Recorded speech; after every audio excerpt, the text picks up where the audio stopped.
जम्बूद्वीपे भरतखंडे आर्यावर्ते भारतवर्षे। जम्बू टॉक्स देखने वाले हमारे सभी दर्शकों का बहुत स्वागत, अभिनंदन। मैं हूं आपके साथ निधीश गोयल।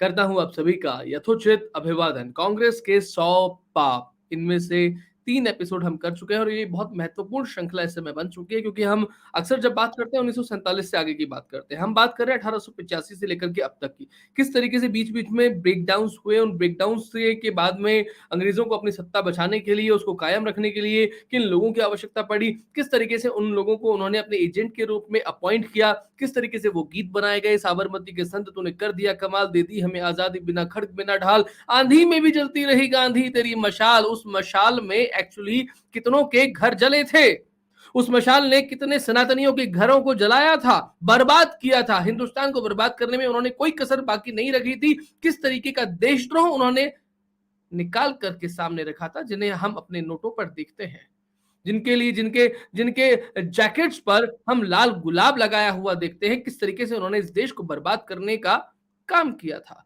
किसके इशारे पर वो ये सारा का सारा काम कर रहे थे। इसीलिए हमने कांग्रेस के 100 पाप ये श्रृंखला शुरू की। इसके 3 एपिसोड हो चुके हैं, आपको एक एक करके तीनों देखने चाहिए। आज ये चौथा है। हम इसकी प्लेलिस्ट भी बरकरार करके बना करके प्लेलिस्ट सेक्शन में डाल चुके हैं। वहां से आप 1 2 3 इस तरीके के सेक्शंस लगातार देखेंगे। 1 2 3 करके देखिएगा, तभी आपको ठीक तरीके से समझ में आएगा, क्योंकि ये क्रोनोलॉजिकल ऑर्डर में दिया जा रहा है, टाइम फ्रेम के साथ में दिया जा रहा है, कैसे परिवर्तन हुए उन सबको बहुत अच्छे तरीके से बताया जा रहा है। और मैं आप सभी से ये गंभीरता पूर्वक निवेदन करना चाहूंगा कि हमने जो एक ये आयोजन शुरू किया है, उस आयोजन को और महत्वपूर्ण और बड़ा बनाने के लिए जो एक प्रबुद्ध सदस्य वाली एक बात शुरू की है, जिसके लिए प्रोफेसर कुसुमलता केडिया जी ने बोला कि हमें 2500 25,000 सब्सक्राइबर्स हुए हैं तो 2500 प्रबुद्ध सदस्य चाहिए। इसका बहुत बड़ा प्रयोजन है, इसलिए आप जितने भी लोग हमारे इस कार्यक्रम को देख रहे हैं, आप कृपया ये सुनिश्चित करिए कि आप हमारे प्रबुद्ध सदस्य बने हैं अब तक या नहीं बने हैं। मात्र रुपए 1100 धर्मांश। कंटेंट हमेशा के लिए फ्री है, लेकिन आपको लगता है कि जम्बू टॉक से आपको कुछ अच्छा मिल रहा है, तो कृपया न्यूनतम 11,000 रुपए धर्मांश, 1100 रुपए धर्मांश के साथ में हमारे प्रबुद्ध सदस्य अवश्य बने। आप चाहें तो हमारे संरक्षक सदस्य भी उक्त राशि के साथ में जो लिखी हुई आपको दिख रही है 11,000 रुपए धर्मांश के साथ में हमारे संरक्षक सदस्य भी बन सकते हैं, हमारे पैट्रॉन बन सकते हैं। हमारी वेबसाइट पर आपका नाम भी दिया जाएगा और आपके शहर में आके हम कार्यक्रम भी कर सकेंगे। समय समय पर आपसे सुझाव भी लेंगे। और जैसे ही 250 प्रबुद्ध सदस्य हमारे बन जाते हैं, दीदी कुसुमलता केडिया जी आपकी क्लासेस लेना भी शुरू करेंगी, जिससे कि वो एक लाइफ कोच और मेंटोरशिप का काम आप लोगों के साथ में कर चुके हैं, ऐसा कर सके। ऐसा बहुत बड़ा प्रयोजन है। मैं आपको धीरे-धीरे हम आपको इसके बारे में बताते जाएँगे। खैर, अभी स्वागत दीदी कुसुमलता केडिया जी, प्रणाम आपको, कैसी हैं आप? नमस्कार जी। एकदम अच्छी हूँ, बढ़िया हूँ।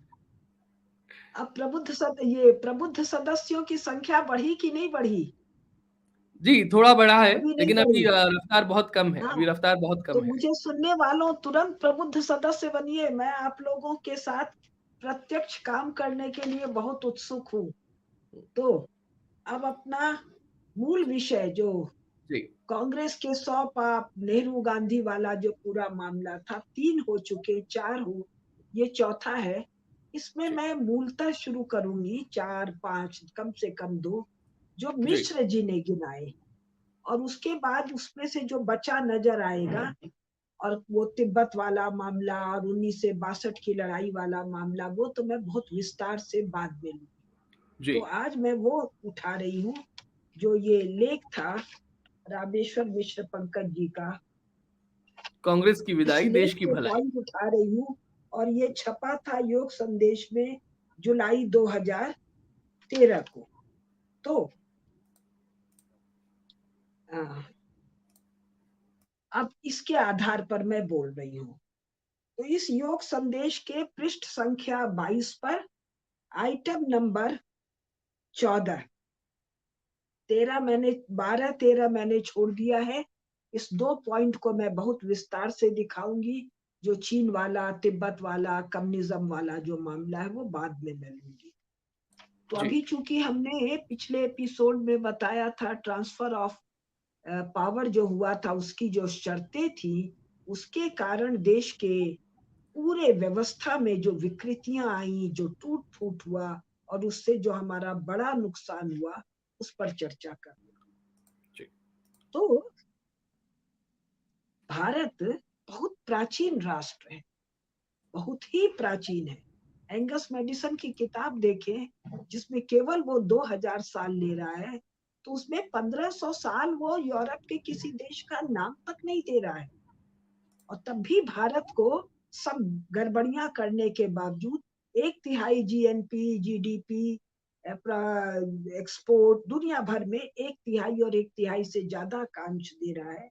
तो इतनी बड़ी आर्थिक शक्ति हम जो बने थे, उसका आधार था हमारा धर्म, सनातन धर्म, उस धर्म से निकला हुआ दर्शन, उस धर्म और दर्शन पर आधारित राज्य व्यवस्था, आध्यात्मिक व्यवस्था, जिसको ये आजकल सांस्कृतिक कहते हैं, कल्चर कहते हैं, वो व्यवस्था, और उन सब पर आधारित राज्य व्यवस्था, शिल्प, स्थापत्य और दुनिया भर की चीजें, उसका कैसे नाश किया। तो पॉइंट नंबर 14, आध्यात्मिक, सांस्कृतिक और धार्मिक समाज भारत में एक शुद्ध भौतिकतावादी राज्य लादा गया। कब? 1947 के बाद। कैसे?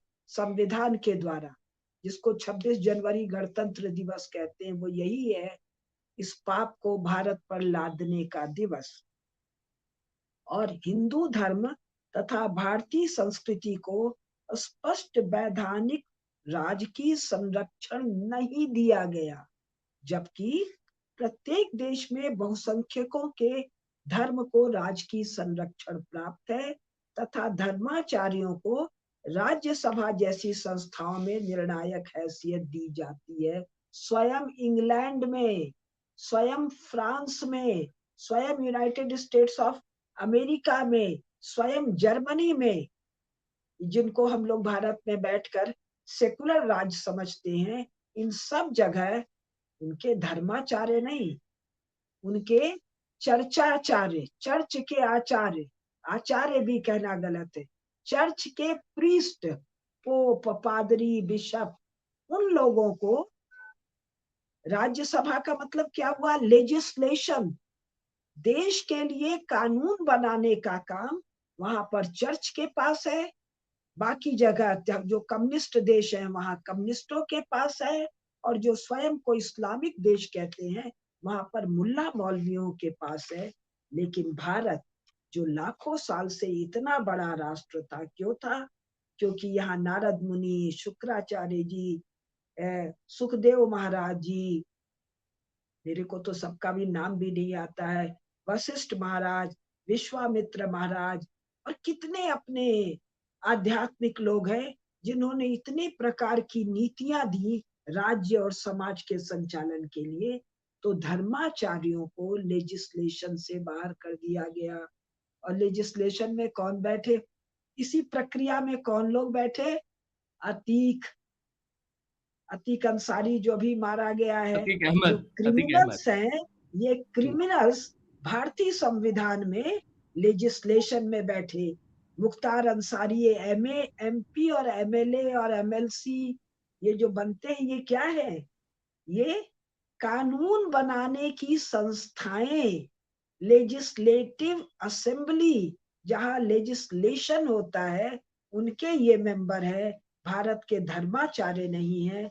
और इसी संविधान में अल्पसंख्यकों, जो कि एक झूठी कैटेगरी है, बल्कि अगर मैं उसकी व्याख्या करूं तो मैं कहूंगी, जिन्होंने, जिनका घोषणा है सनातन धर्म का नाश, भारत तेरे टुकड़े होंगे हजार, ऐसे अलगाववादी समूह, ईसाइयत, ईसाइयत नहीं, चर्च, चर्च का चर्चियॉन्टी वाले, और इस्लाम, इस्लाम नहीं, मुसलमान नहीं, मोमिन नहीं, मुनाफिकों को भरपूर राजकीय संरक्षण दिया गया देश के नाश के लिए, और कम्युनिस्टों को। 15वां पॉइंट जो ये रामेश्वर मिश्र जी ने लिखा है, वो मैं पढ़ रही हूँ। जी। संपूर्ण विश्व में धार्मिक संस्थाओं के संचालन में धर्माचार्यों की ही वैधानिक भूमिका है, परंतु भारतवर्ष में धार्मिक संस्थाओं का नियंत्रण नास्तिकता के लिए समर्पित राज्य करते हैं। धर्मनिरपेक्ष तो सापेक्ष किससे है? अधर्म से, पाप से, तभी तो गो हत्या हो रही है, जी, तभी तो जीव हत्या हो रही है। नाम लिया जा रहा है कि वो बापू हैं, वो हिंसा के पुजारी हैं, भारत के राष्ट्रपिता हैं, और भारत से जीव का मांस, लाश डिब्बे में भर भर के विदेश भेजा जाता है। तो नास्तिकतावादी हिंसक क्रूर समूहों के हाथ में राज्य को दिया गया। एग्जैक्टली। 16वां, ये मिश्र जी का 16वां पॉइंट है। संविधान के द्वारा, कौन सा संविधान? जिसकी जिद की थी किसने? इंग्लैंड ने, जिसके पास आज तक कोई संविधान नहीं है। उस संविधान के द्वारा राष्ट्रीय जीवन पर संपूर्ण नियंत्रण राज्य के हाथों में रखा गया, और बहुसंख्यकों, सीधे सीधे हिंदुओं, सनातन धर्मावलंबियों, जैनों, सिखों, बौद्धों, शाक्त, शैव, वल्लभाचार्य, रामाचार्य, किसी भी सनातन हिंदू की शाखा के धर्म और संस्कृति का रक्षण, पोषण और संवर्धन राज्य के लक्ष्य नहीं रखे गए हैं। इस प्रकार राष्ट्रीय जीवन के सबसे महत्वपूर्ण पक्षों को कोने में नष्ट होने के लिए, गलित कुंठित होकर समाप्त हो जाने के लिए छोड़ दिया गया। ये कांग्रेस का महापाप है। 17वां, रामेश्वर मिश्र जी की भाषा बोल रही हूँ, टिप्पणी मेरी है। संविधान जनता द्वारा चुने गए प्रतिनिधियों के बीच कोई भेदभाव नहीं करता, परंतु शिक्षा और संचार माध्यमों पर भौतिकतावादी कांग्रेस के दबाव और प्रभाव के कारण विभिन्न दलों, मजहबों, पंथों और वर्गों के बीच टकराव, कलह, वर्ग संघर्ष, वर्ग युद्ध, वर्ग विद्वेष आदि की ईर्ष्या, द्वेष तथा कटुता और कलह से भरी भावनाएं भड़काई जाती हैं, तथा इन दुष्कर्मों को बौद्धिक विश्लेषण का आवरण दिया जाता है। इस प्रकार भारतद्रोही, भारत निंदक तथा भारत द्वेषी लफाजों का एक भौतिकतावादी झुंड खड़ा किया गया। उन्हें ही भारत के बौद्धिक प्रचारित किया जाता है। जवाहरलाल नेहरू यूनिवर्सिटी, जेएनयू, कैसे कैसे लफंगे ऐसी ऐसी बातों का उच्चारण करते हैं जो इसी संविधान के तहत, जिनको तुरंत पकड़कर जेल में डाल देंगे। कम्युनिस्टों को, वो इरफान हबीब, वो क्या क्या विपिन चंद्र, वो रोमिला थापर, अनेकानेक अनेकानेक अधपढ़, आधे पढ़े हुए, कई मामलों में अनपढ़, जिस विषय में लेखन कर रहे हैं उसमें अनपढ़ लोग, स्वयं इन्होंने हाईकोर्ट में दिया है कि जिस विषय में गवाही दे रहे हैं उस विषय की हमको जानकारी नहीं है, अयोध्या वाले मामले। तो ये अनपढ़ लोगों को बौद्धिक के रूप में प्रचारित किया गया, और भारत के वास्तविक बौद्धिकों को इनके दबाव में दबा दिया गया। आज के दिन भी मोदी जी के राज्य में भी देश भर के हाई स्कूल, इंटरमीडिएट तक के बच्चों को इन दुष्टों का पढ़ाया हुआ, इन दुष्टों का लिखा हुआ भारत द्रोही झूठा कल्पना पढ़ाया जाता है आज तक, जिसको तुरंत बदल देने की आवश्यकता है। एग्जैक्टली। और इसके लिए सोवियत संघ की तर्ज पर सरकारी धन से, सरकारी धन क्या होता है भाई? हम सनातनी जो टैक्स देते हैं राजकोष को, यानी हमारे सनातनियों के धन से हम ही को गाली देने का काम भारत सरकार, इसके लिए सोवियत संघ की तर्ज पर सरकारी धन से और सरकार के संरक्षण में अनेक बौद्धिक संगठन खड़े किए गए, जैसे साहित्य अकादमी, ललित कला अकादमी, भारतीय समाज विज्ञान अनुसंधान परिषद ICSSR, भारतीय दार्शनिक अनुसंधान परिषद ICPR, ICHR, ICCR, जिनमें या तो कम्युनिस्ट दृष्टि से वैचारिक कार्य होता है या अमेरिकी दृष्टि से, ये लिखा नहीं है आगे मैं बोल रही हूँ, या इस्लामिक दृष्टि से या चर्च की दृष्टि से। संसार का कोई समाज नहीं है आज भी जो अपने ही पूर्वजों को उपेक्षित करता है, केंद्र में नहीं रखता है। ये काम कांग्रेस और नेहरू ने भारत में किया, ये महापाप है। 18वां पॉइंट, पृष्ठ संख्या 23, भारतीय भाषाओं, भारतीय ज्ञान परंपराओं, भारतीय शिल्प और हुनर परंपराओं तथा भूमि जल वन कृषि आदि के प्रबंधन की हजारों साल से चली आ रही श्रेष्ठ भारतीय परंपराओं का दमन किया जा रहा है, जो कांग्रेस का महापाप है। भाजपा इसमें सुधार का प्रयास मात्र कर रही है, सुधार हो नहीं पाया है। हम सबको विश्वास है अमृत काल में सब ठीक कर लिया जाएगा। विश्वास नहीं भी है तो आशा और अपेक्षा तो अवश्य है।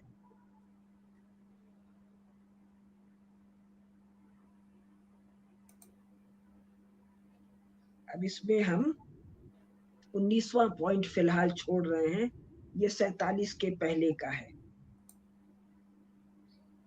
या चलिए पढ़ ही देते हैं।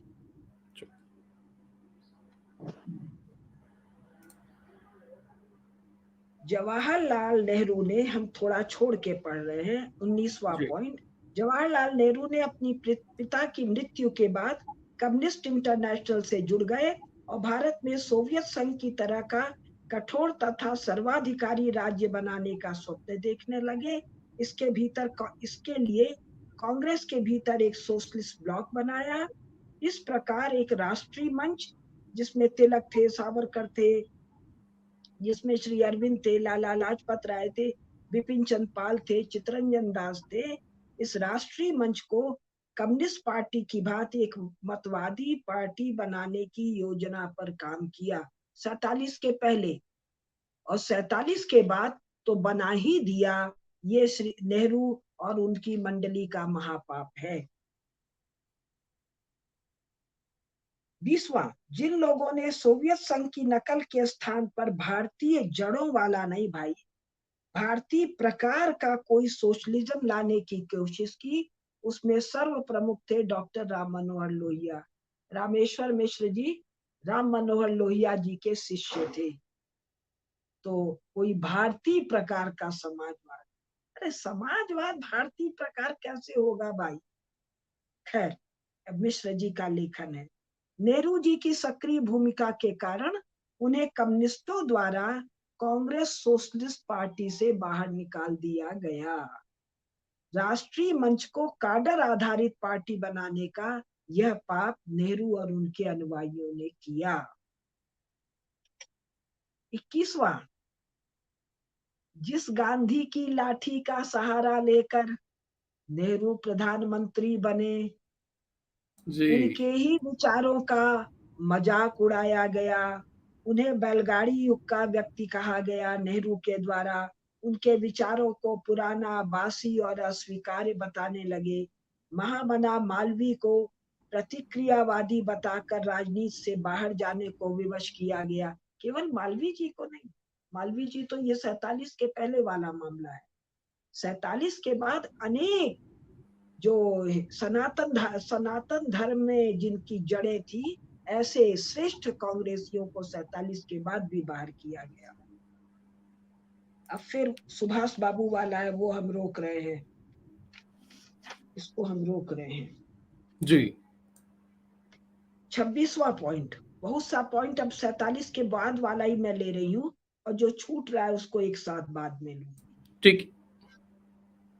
30 जनवरी 1948 को गांधी जी की हत्या हुई। 26वां पॉइंट, अब इस पर मेरी टिप्पणी है। और हत्या का आरोप किस पर मढ़ा गया?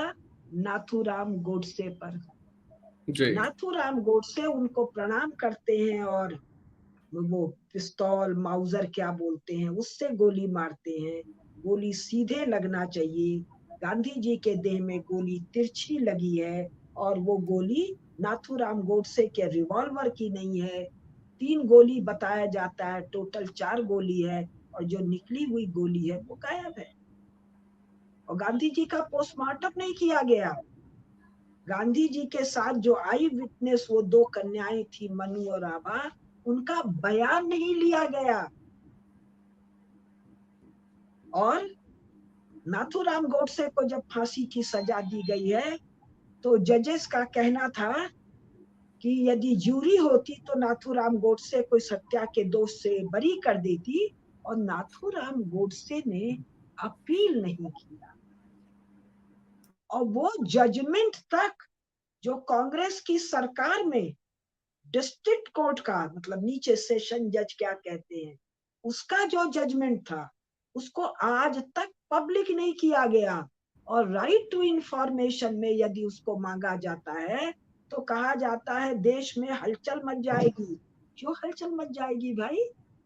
ऐसा क्या है क्योंकि उसमें? उस जजमेंट से पता चलेगा हम्म। नाथूराम गोडसे ने गोली नहीं मारी है, गोली तो किन्हीं और ने मारी है। तो यहाँ मिश्र जी बहुत या मिश्र जी एक राजनीतिक व्यक्ति हैं, अत्यंत शिष्ट हैं, बहुत बातों को ढक कर लिखते हैं। मैं खोल के बता रही लेकिन ये नाथूराम गोडसे मारने तो गोली गया था ना, वो हूँ। गोली मारने मारने तो गोली गए। गए थे। हम्म। उन्होंने बार बार कहा कि मैं हम्म। मेरा प्रयोजन सिद्ध हो गया इसलिए मैं ठीक है। अपील नहीं करूंगा। हम्म। लेकिन सवाल ये है कि कोर्ट का काम जिसका इच्छा है मारने का उसको फांसी पर लटकाओगे हम्म। कि जिसने इच्छा भी की और मार भी दिया उसको हम्म। फांसी पर लटकाओगे? गांधी हत्या का सीधा आरोप उसी समय सन 48-49 में कांग्रेस पर मढ़ा गया था और नाम आया था नेहरू और सरदार पटेल का। हम्म। कारण था वही नोआखली, हम्म। रसूल का हिजड़ा। वो झंझट भीषण हो गया था। हम्म। पाकिस्तान को 56 लाख रुपया देना, 56 लाख की 56 करोड़ 52 लाख। रुपया देना, 52 लाख रुपया देना। लेकिन असली मामला वो नोआखली वाला सब चक्कर था। हम्म। कांग्रेस की थू थू होने लग गई थी। गांधी को रास्ते से हटाना जरूरी था। सीढ़ी पर चढ़कर जहां जाना था वहां चले गए। सीढ़ी दिखाई भी दे तो उचित नहीं है। नाम 2 का आया था, सरदार पटेल का और गांधी जी नेहरू का। क्यों? नेहरू प्रधानमंत्री थे, हम्म। सरदार पटेल गृह मंत्री थे। बिल्कुल। उसके तुरंत पहले गांधी जी पर बम फेंका गया था। पार्टीशन के कारण जो शरणार्थी आ रहे थे और देश भर में गांधी जी के खिलाफ रोष था। उचित सिक्योरिटी नहीं दी गई इसका आरोप आया था नेहरू पर और सरदार पटेल। गांधी जी प्रधानमंत्री नहीं बने, लेकिन उन्होंने प्रधानमंत्री बनने हाँ? की इच्छा व्यक्त नहीं की। गांधी ने प्रधानमंत्री बनने की इच्छा व्यक्त नहीं की। अब इस पर किसी और दिन पूरा कहानी सुनाएंगे हाँ, बड़ा बाद इंटरेस्टिंग में होगा ना सुन। ये पॉइंट। हाँ, बहुत। प्रधानमंत्री तो छोटी चीज थी ना, हाँ। मामला कुछ और था ना। वो हम्म। मामला कभी सुनाएंगे, आज तो कांग्रेस का पाप बता दें। ठीक। ठीक। और गांधी जी की हत्या का आड़ लेकर कांग्रेस के द्वारा नेहरू और जो आपने पटेल का नाम लिया, पटेल शामिल है, वीर सावरकर और हम्म। राष्ट्रीय स्वयंसेवक संघ का भयंकर दमन किया गया। केवल यस। राष्ट्रीय स्वयंसेवक संघ का नहीं, गीता प्रेस, हिंदू महासभा और न जाने किसका किसका। महाराष्ट्र में कितने निर्दोष ब्राह्मणों का वध किया गया और ये सब चित्पावन पटेल ब्राह्मण। के रहते हुए। आरएसएस पर एक एफआईआर नहीं हुआ। कैसा गृह मंत्रालय था भाई? हम्म। आप नेहरू के कितने दबाव में थे और नेहरू के दबाव में आप क्यों थे? कांग्रेस ने तो सर्वसम्मति से आपको प्रधानमंत्री चुना था, और प्रधानमंत्री बनना कोई खीर का कटोरा था क्या कि खीर ठीक मैं बात। नहीं खाता हूँ तुम खा लो? हम्म। ये जिम्मेदारी का चीज था। और मेरी दृष्टि में मैं बहुत छोटी हूँ, सरदार पटेल के पैर के नाखून के बराबर भी नहीं हूँ, लेकिन फिर भी ये कहने का मन करता है कि यदि आप प्रधानमंत्री होते तो कश्मीर समस्या नहीं होती। यदि हम्म। आप प्रधानमंत्री होते तो लाखों लाखों निर्दोष हिंदू पहले न मारे जाते और हम्म। उसके जवाब में मुसलमान न मारे काटे जाते। हम्म। आप सरदार पटेल अगर प्रधानमंत्री होते तो बलूचिस्तान भारत में होता। हम्म। जो लाखों बलूचों का नृशंस हत्या, रेप और दुनिया भर का जो कांड हुआ वो ना होता। जी। नेपाल भारत में होता। तिब्बत के लाखों लाखों लोग मारे ना गए होते। सरदार पटेल, यदि आपने उस दिन गांधी जी के कहने से न छोड़ा होता तो चीन हमारा पड़ोसी नहीं होता। हम्म। पाकिस्तान और बांग्लादेश को अंग्रेजों ने कहा, जिन्ना ने कहा, दीमक से चाटा हुआ स्कीम है। ये 75 साल जिंदा नहीं रहता, 5 या 10 साल में आकर भारत से मिल जाता, जो कि पार्टीशन के समय कांग्रेस के सभी नेताओं ने कहा जिन्होंने उस पर दस्तखत किया था। ऐसा कौन सा तो लिहाज था दीदी, ऐसा कौन सा लिहाज था सरदार पटेल का जो उन्होंने गांधी जी के कहने पर ये भी नहीं किया, उसके बाद में देखिए, नोआखाली के बारे में भी? आज मैं नहीं बोलूंगी ठीक है। क्योंकि मैंने मेरे मेरे शंकाएं हैं, हाँ। आशंकाएं हैं, अनुमान है। मैंने पढ़ा। जब तक तथ्य हाथ में न हो, बड़े हम्म। लोगों पर ऐसे ही कुछ कहना बहुत ही गैर जिम्मेदारी का काम है। वैसे लेकिन जो दर्शकों को मुझे मैं ये बात दिखता जरूर है, कह देता हूँ कि सरदार पटेल ये वो व्यक्ति हैं जिनका जब जब जीवन से वो उनका शांत हुआ, उसके अगले ही दिन नेहरू ने उनकी सरकारी गाड़ी भी वापस मंगवा ली थी। और जितने भी गृह मंत्रालय के अधिकारी थे उनको ये सूचना दे दी गई थी कि आप गृह मंत्री के निधन पर अगर उसके अंतिम क्रिया में जाएंगे तो एक गलत परंपरा शुरू होगी। ये एक तथ्य है जो मैंने देने का प्रयास किया। जी दीदी, आप बहुत कंटिन्यू सुंदर, करिए। बहुत सुंदर, ये मुझे भी नहीं पता था। तो अनेक देशभक्त संगठनों का दमन करना, इसका मतलब राष्ट्र विषय नहीं है, आप स्वयं विषय हैं, और आपके मार्ग में जो अवरोधक है राष्ट्रहित में, उसको कुचल डालना, ये नेहरूवादी धड़े के कांग्रेस का महापाप। अगला 27वां पॉइंट जो इन्होंने दिया है, ये जो कबायली आए हैं कश्मीर में, तो उनका मुंहतोड़ जवाब न देकर सेना के एक्शन को बहुत दिन तक डिले करना, पाकिस्तानी सेना के कश्मीर पर आक्रमण का मुंहतोड़ जवाब देने की जगह उस मुद्दे को संयुक्त राष्ट्र संघ ले जाकर लटकाना कांग्रेस का महापाप है। तिब्बत वाले विनय करते रह गए, नाक रगड़ते रह गए, रोते रह गए। तिब्बत में चीनियों ने जो उत्पात मचा रखा था, चमड़ी खींच रहे थे, जला रहे थे, उसके बावजूद यही नेहरू तिब्बत के मामले को राष्ट्र संघ में नहीं ले गए, और बाद में जब कुछ अफ्रीकी देशों ने तिब्बत के निवेदन पर मामले को राष्ट्र संघ में उठाया, तो इसी नेहरू ने तिब्बत के मामले को राष्ट्र संघ से हटवाया। अगला 28वां पॉइंट, गांधी जी के मृत्यु के बाद एक नकली गांधी की छवि रची गई। अब ये मिश्र जी का मानना है, मेरा भी आधा इसमें मानना है। क्या?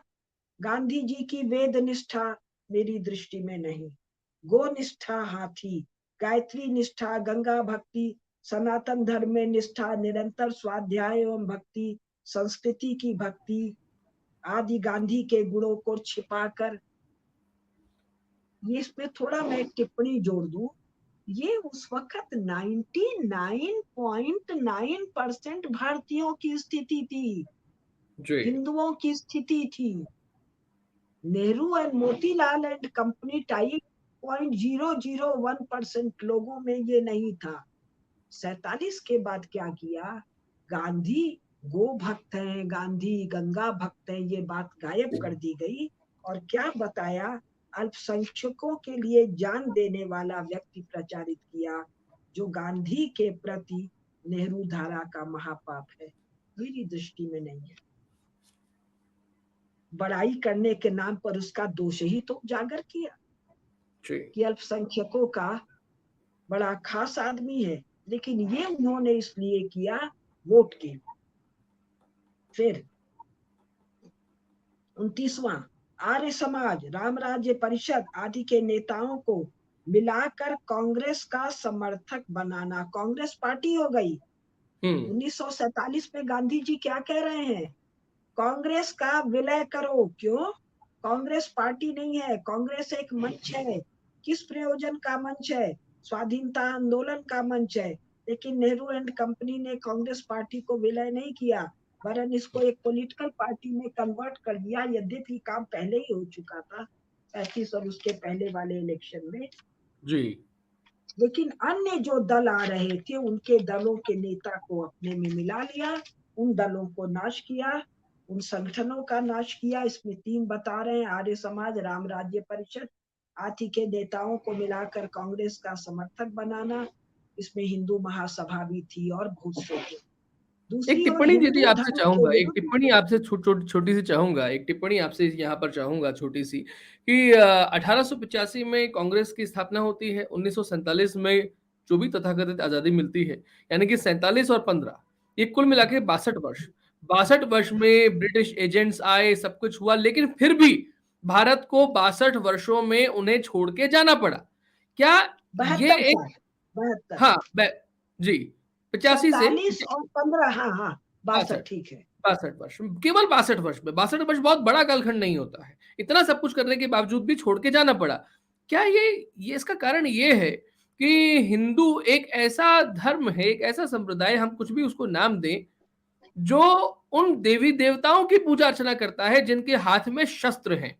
संसार भर में कोई ऐसा समुदाय नहीं है जो शस्त्र वाले देवी देवताओं की, इतने सारे शस्त्रों वाले देवी देवताओं की पूजा अर्चना करता है, और उसके कारण से वो हमेशा शौर्य में अग्रणी रहा है, अग्रेसर रहा है, और उसके इसी शौर्य को पराजित करना था। इसलिए आपने आगे तो Nehru ji please, ji please, आप समझ गई मेरी आपने बात। बहुत सही, क्षमा चाहती हूँ, आपने जी। बहुत सही पॉइंट उठाया। इस पर हम बाद में कभी आते कि सनातन धर्म के सभी देवी देवता पाप के नाशक हैं, विध्वंसक हैं। हम्म। पाप के, हिंसा के, अधर्म के, अनीति के, कुरीति का पीठ नहीं सहलाते हैं, हम्म। उसका दमन करते हैं, शमन करते हैं, यस। विध्वंस करते हैं। और दुनिया भर में सनातन धर्म था। जी। ये सलीब पर टंगा हुआ भी कोई ईसा मसीह था ही नहीं। जी बिल्कुल ये सही बात एक मिथिकल करेक्टर है, मिथ्या करेक्टर है, गढ़ा हुआ करेक्टर है। किसके द्वारा? चर्च के मनोरोगी पादरियों के द्वारा। है। ठीक है, और बाकी एग्जैक्टली, टिप्पणी ठीक है। अभी हम नहीं कर रहे हैं। जी जी जी। तो हम कहाँ कर रहे हैं? इन लोग को कांग्रेस का समर्थक बनाना, और दूसरी ओर हिंदू धर्म के विरुद्ध शिक्षा नीति तथा संस्कृति नीति बनाकर भारतीय संस्कृति को के जड़ों को सुखाने की चालें चलना नेहरू धारा का महापाप है। गांधी जी जब, गांधी जी कहने का मन भी करता, गांधी जी जब पहली लड़ाई में सैनिकों का भर्ती कर रहे हैं, तो जहां तक मुझे याद है, एंड्रयूज जो दक्षिण अफ्रीका में इनके साथी सहयोगी मित्र हैं, वो कहते हैं क्या कर रहे हो भाई, तो अहिंसा के पुजारी हो। तब गांधी जी साफ साफ कहते हैं जो बात आप कह रहे हैं। जी। गांधी जी कहते हैं ये अहिंसा की परिभाषा मेरी परिभाषा है। भारत के तो सभी देवी देवता, भारत कहते हैं कि हिंदू धर्म की, सनातन धर्म मुझे याद नहीं है, जी ये जी। बात मुझे धर्मपाल जी ने बताई थी वर्धा में, फिर मैंने खोजा, मिश्र जी ने बताई। भारत के तो सभी देवी देवता शस्त्रधारी हैं और विध्वंस करते हैं, नाश करते हैं अधर्म का, पाप का, कुरीति का, अनीति का। और नेहरू ने इस पाप के शमन का समस्त अधिकार भारत के नागरिकों से, भारत के समाज से, भारत की जातियों से, भारत के धर्म संस्थाओं से छीन लिया। नेहरू नहीं, नेहरू एंड कंपनी संविधान के मार्फत। कभी आपसे और नेहरू एंड कंपनी 1947 के बाद में नेहरू एंड कंपनी में कौन कौन रहा था उसका भी डिटेल चाहेंगे। जी पहले का तो जी मालूम जी चल गया, वो बाद में कौन कौन रहा था। बाद में वाले का कभी मिश्र जी से कहलवाइए या मिश्र जी से एक लेख लिखवाइए, व्याख्या मैं करूंगी, ठीक क्योंकि मिश्र है। जी बड़ी शिष्टता से लिखते हैं और मैं हम्म, सच्चाई उद्घाटित कर देती हूँ। देश के मामले में शिष्टता के नाम पर पाप को ढकना मेरे से नहीं। सीधा तो घूंघट के लेखन पट खोल उनसे देती करवा है। लीजिए, व्याख्या ठीक है, मैं कर दूंगी। Done done. और 1947 के बाद मीडिया और अकेडमिया ने गांधी जी का जो 2 पैसा भी सही बात था, उस बात को छिपा लिया, चींटी मारना को हिंसा बता दिया और लाखों लाखों या सैकड़ों सरकारी खर्चे पर कत्ल खाने खोल दिए गए। ठीक बात। निरीह जीवों की हत्या करके डिब्बे में उनकी लाशें बंद कर करके खा रहे हैं, खिला रहे हैं, दुनिया को भेज रहे हैं। 1947 के पहले राजकीय संरक्षण में कत्लगाह खोला जाएगा, ये किसी को कल्पना थी? किसी को कल्पना थी कि कांग्रेस ये करेगी? और क्या किसी को कल्पना है ये बदस्तूर भाजपा कर रही है? एग्जैक्टली, तो कर रही है। हमारा काम क्या है? भाजपा की जगह 2024 में कांग्रेस को न ले आना, जी सपा बसपा ममता को न ले आना। वो जानवर काट रहे हैं, ये सब तुमको भी काटेंगे। जी। तो करना क्या है 24 के बाद या अभी? भाजपा पर बार बार प्रेशर बनाना कि क्यों भाई, तुम तो कहते हो, मोदी जी कहते हैं ये बुद्ध का देश है, ये गांधी का देश है, राम का देश है, कृष्ण का देश तुम कहते ही नहीं हो, ये हम्म अहिंसा का देश है, तो जीव हत्या काहे कर रहे हो? नोट हम्म कमाने के लिए?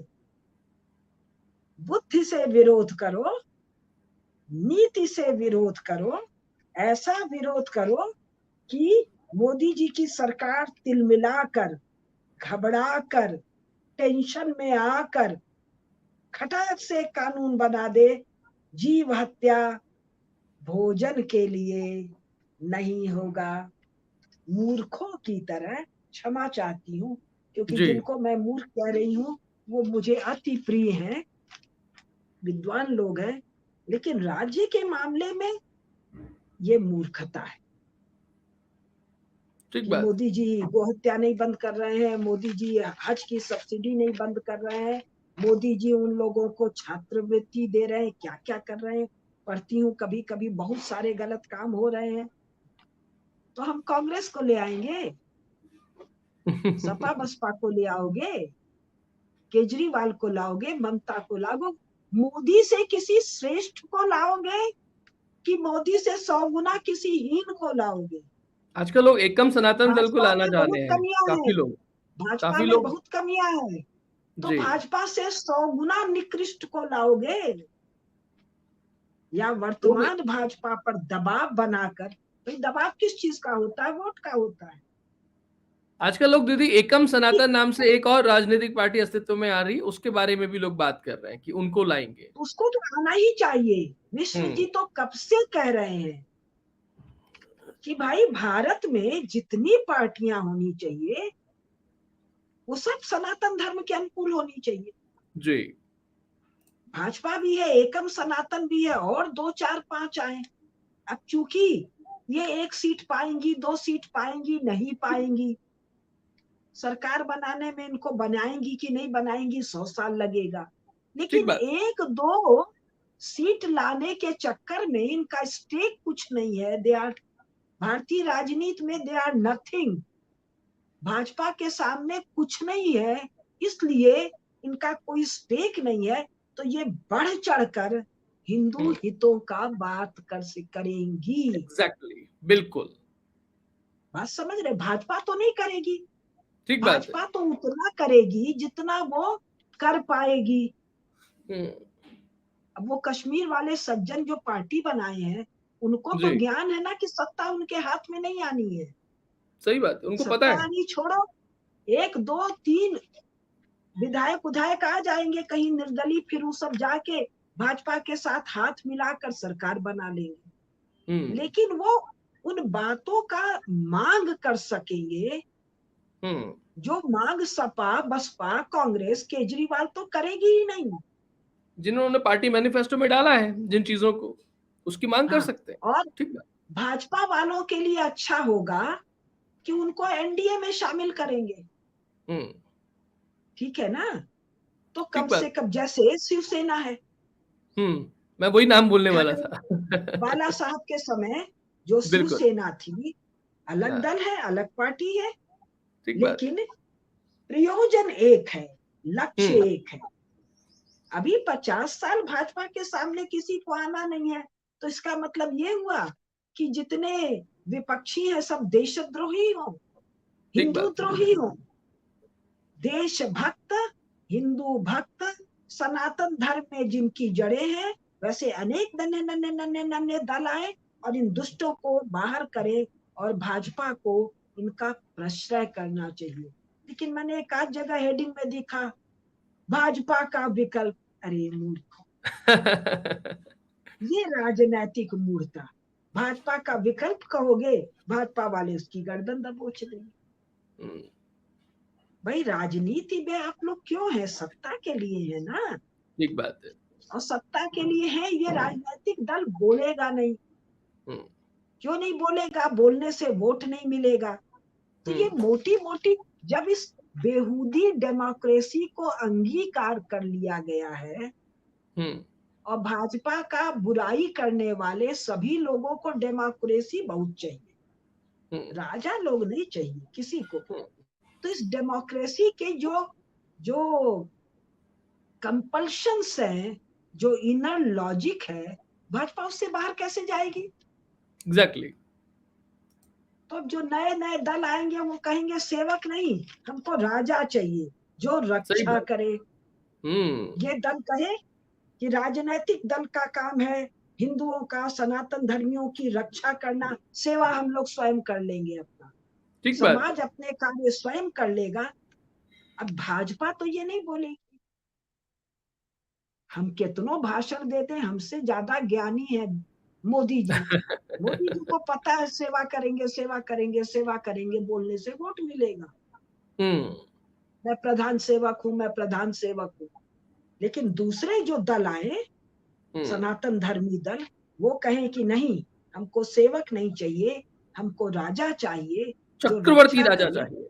हम्म चक्रवर्ती राजा चाहिए जो रक्षा करे। तो फिर उसका दबाव बनेगा। खैर, ठीक अब बात है। आगे आपने इस अभी पर बड़ी एक इम्पोर्टेंट बात आपने कह दी है कि उन्होंने कभी राम और कृष्ण के देश की बात करी होगी, कभी नहीं लेकिन कही। महात्मा नहीं करी है। तो बुद्ध और महावीर की बात बड़ी होती है। और अभी एक ट्वीट भी आया था मोदी जी का, जिसमें उन्होंने कहा कि महात्मा बुद्ध की लर्निंग से ही इस पूरे विश्व में शांति व्याप्त रह सकती है, और हम उनके पाथ पर चलेंगे तभी कुछ अच्छा कर पाएंगे। तो ऐसी तो चीजें भाई जीव बदलेंगी। हत्या क्यों कर रहे हो? कसाई खाना क्यों खोल रखे हो?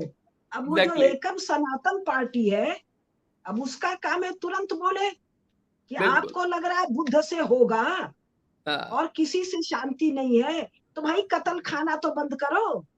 सही बात। क्योंकि आप लोग के अनुसार भगवान बुद्ध या महात्मा बुद्ध यज्ञ हिंसा के भी विरुद्ध थे नहीं, इनकी व्याख्या के अनुसार। तो जी, इसको कहते हैं राजनीतिक दबाव बनाना। लेकिन मुझे लग रहा है मैं अगर इतना लंबा लंबा बोलूंगी तो कंटिन्यू करिए पंकज जी दीदी, का कंटिन्यू पाठ करिए। भी नहीं कर पाऊंगी।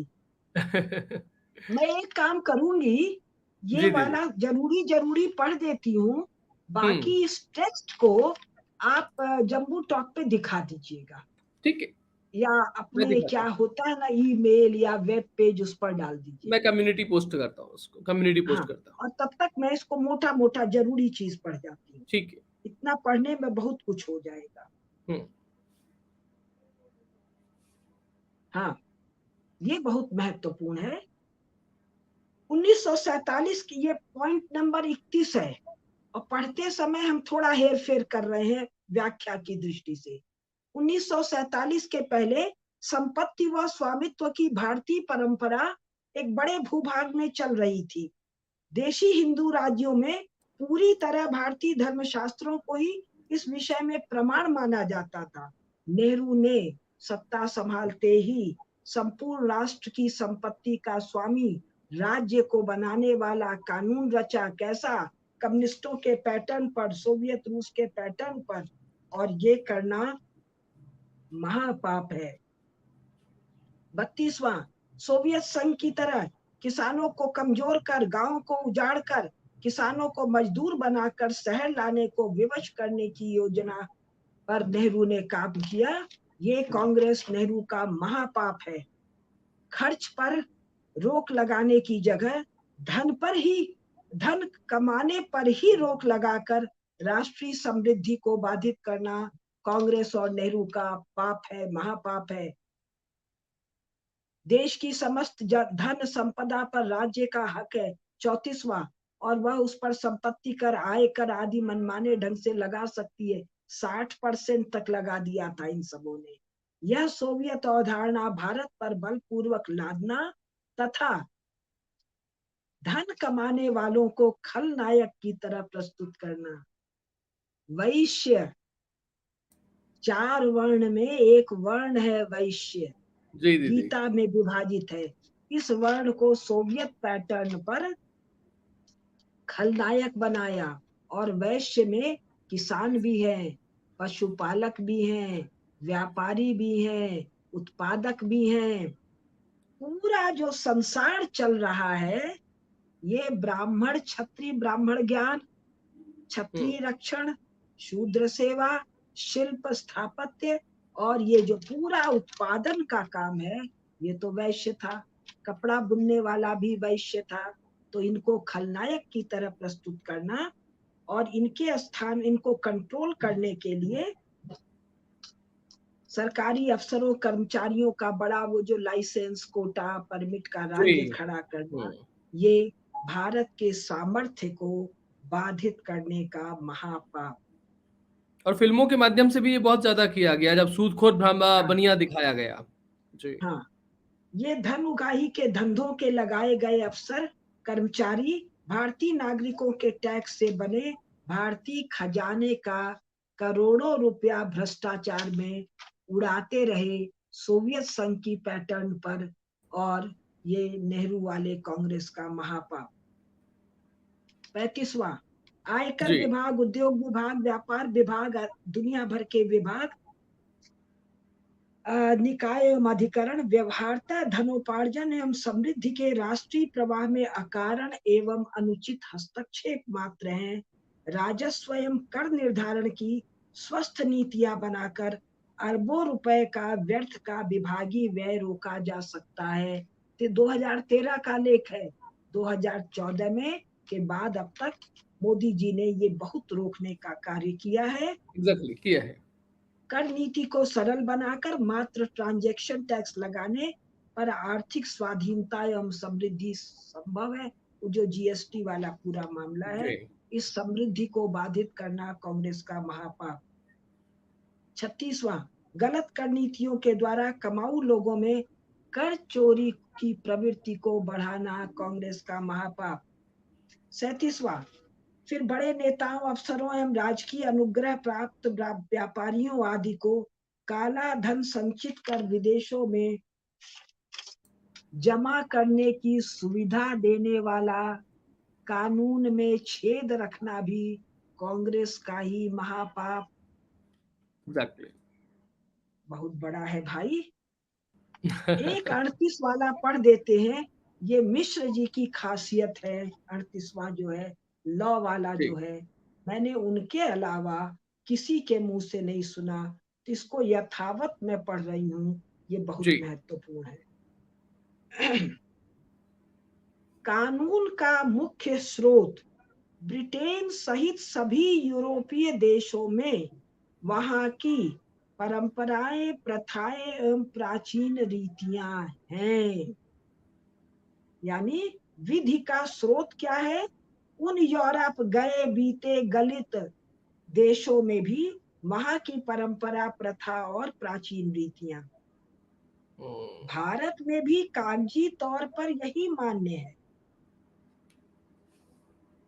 लेकिन और अंग्रेजों ने भी यही मान्य किया था, लेकिन नेहरू एंड कंपनी ने अंग्रेजों द्वारा 1958 से 1947 ईस्वी की अवधि में अंग्रेजों के द्वारा बनाई गई रीतियों, कानूनों एवं प्रथाओं को ही मान्य प्रथाएं एवं परंपराएं घोषित कर दिया। संविधान के द्वारा, पार्लियामेंट के द्वारा तथा हजारों लाखों वर्षों से चली आ रही जाति पंचायत, खाप पंचायत, परंपरागत ग्राम पंचायत, श्रेणी श्रेणी मतलब व्यापारियों की जो ये कॉरपोरेशंस वगैरह होते हैं, जी। श्रेणियों एवं व्यापारिक पंचायतों के फैसलों एवं परंपराओं को इस परिभाषा से बाहर रखकर इलीगल, गैर कानूनी, अवैध, वॉइड अब एबिनिशियो घोषित कर दिया गया। जबकि इंग्लैंड में विगत 1000 वर्ष की परंपराएं एवं प्रथाएं कानून का मान्य स्रोत है। कांग्रेस का अक्षम्य पाप, नरक में जाकर सड़ने योग्य उनका पाप। इस प्रकार भारत को केवल 150 वर्ष पुराना राष्ट्र मानकर और 47 में छुटके भारत का बाप गांधी को बता के नाखून के बराबर धरती का, धरती माता का पिता नहीं हो सकता है। इस प्रकार भारत को केवल 150 वर्ष पुराना राष्ट्र मानकर विधि व्यवस्था बनाना व विधि व्यवहार स्थापित करना कांग्रेस का महापाप। वस्तुतः बहुत क्रिटिकल पॉइंट, वस्तुतः इस महापाप के कारण कांग्रेस को और वर्तमान तंत्र को अंतरराष्ट्रीय कसौटियों पर वैधता ही नहीं प्राप्त है। उसकी वैधता का एकमात्र स्रोत ब्रिटिश भारत में 90 वर्षों के भीतर स्थापित कानून, कायदे और विधिक परंपराएं हैं, जो अंतरराष्ट्रीय कसौटी पर अमान्य है। 10 मिनट का समय और है, 8 मिनट का। जी जी जी जी जी जी। उसमें एक और पढ़ देते हैं। ये बहुत विस्तार से मिश्र जी ने लिखा है, भारतीय संविधान और भारतीय धर्म। मैं निधीश जी से निवेदन करूंगी, मिश्र जी से एक 3-4 टॉक करवा लीजिए भारतीय संविधान और भारतीय धर्म पर। ठीक है दीदी। 39वां पृष्ठ संख्या 25। विश्व में सर्वत्र शिक्षा का अर्थ अपने पूर्वजों की ज्ञान परंपरा को प्रवाहित करना एवं पोषित करना है। भारत में शिक्षा का अर्थ इन कांग्रेसी नेहरू के कारण इंग्लैंड एवं पश्चिम यूरोप के लोगों के पूर्वजों के नवार्जित ज्ञान ही विद्यालयों में स्थापित करना महापाप है। अरे यूरोप, इंग्लैंड में तो 100-150 साल का कुल मामला है भाई। इकोनॉमिक्स का फादर, हिस्ट्री का फादर, सोशियोलॉजी का फादर, पॉलिटिकल साइंस का फादर, साइंस का फादर, सबके फादर लोग की जन्म कुंडली देख लीजिए। वो फादर लोग जन्मे कब हैं, और जन्मे तो जो लिखे हैं वो तिरस्कृत है यूरोप में। उसको भारत के विश्वविद्यालयों में पढ़ाना आज भी भाजपा का भी महापाप है। एग्जैक्टली। राजनीति शास्त्र, अर्थशास्त्र, दर्शन, समाजशास्त्र, नीति शास्त्र, मनोविज्ञान आदि की पढ़ाई में केवल यूरोपीय, इन्होंने कुछ और लिखा है, सीमित ज्ञान। मैं कह रही हूँ अध कचरा, तिरस्कृत, धिक्कृत ज्ञान नहीं, कूड़ा को भारत में पढ़ाया जाना कांग्रेस का महापाप, भाजपा का महापाप, नेहरू का महापाप, मोदी जी का महापाप। ऐसे कहो ना लाके, बिल्कुल। कैसे शर्म नहीं आएगी? दबाव बनाओ ना, गाली गलौज, हल्की फुल्की भाषा, इससे थोड़े दबाव बनता है। ठीक इससे बात तो है। भाजपा के लिए ऐसे लोगों की उपेक्षा कर देना बहुत आसान। ये जो आपने अभी मैं एक तो पॉइंट बोला विधि वाला, अगर कोई इस लाइन को ऐसे बोल दे कि भारत को मात्र 150 वर्ष पुराना राष्ट्रमान विधि कानून के नए मापदंड स्थापित करना कांग्रेस का महापाप है, अगर ये भाजपा का कोई राष्ट्रीय प्रवक्ता बोल दे किसी डिबेट में, किसी टीवी न्यूज हाँ, चैनल पर, तो कैसे कांग्रेस का कोई प्रवक्ता इसे खारिज करेगा? आपने माना है 150 वर्ष पुराना राष्ट्र और नए मापदंड स्थापित किए हैं आपने, क्योंकि आप सत्ता में आए थे। ये अलग बात देखिए है कि नहीं बोलते क्योंकि खुद ने भी नहीं किया। सेना का थल सेना, वायुसेना, जल सेना का स्थापना दिवस कब बताते हैं? अंग्रेजों वाला। यस। तो शिवाजी महाराज कब लड़ रहे थे भाई?